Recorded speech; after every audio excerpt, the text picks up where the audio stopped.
Première épître de Jean, chapitre 4, versets 7 à 21. Bien-aimés, aimons-nous les uns les autres, car l'amour est de Dieu, et quiconque aime est né de Dieu et connaît Dieu. Celui qui n'aime pas n'a pas connu Dieu, car Dieu est amour.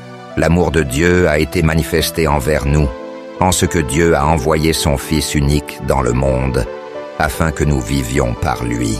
Et cet amour consiste, non point en ce que nous avons aimé Dieu, mais en ce qu'il nous a aimés et a envoyé son Fils comme victime expiatoire pour nos péchés.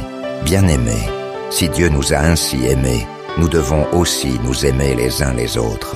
Personne n'a jamais vu Dieu. Si nous nous aimons les uns les autres, Dieu demeure en nous, et son amour est parfait en nous. Nous connaissons que nous demeurons en lui, et qu'il demeure en nous, en ce qu'il nous a donné de son esprit.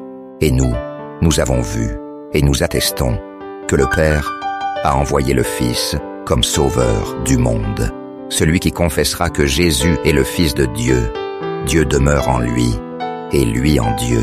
Et nous avons connu l'amour que Dieu a pour nous, et nous y avons cru. Dieu est amour, et celui qui demeure dans l'amour demeure en Dieu, et Dieu demeure en lui. Tel il est, tel nous sommes aussi dans ce monde. C'est en cela que l'amour est parfait en nous, afin que nous ayons de l'assurance au jour du jugement.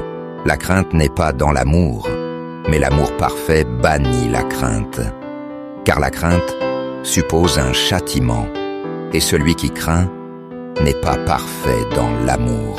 Pour nous, nous l'aimons, parce qu'il nous a aimés le premier. Si quelqu'un dit « J'aime Dieu » et qu'il haïsse son frère, c'est un menteur. Car celui qui n'aime pas son frère qu'il voit, comment peut-il aimer Dieu qu'il ne voit pas? Et nous avons de lui ce commandement, que celui qui aime Dieu aime aussi son frère.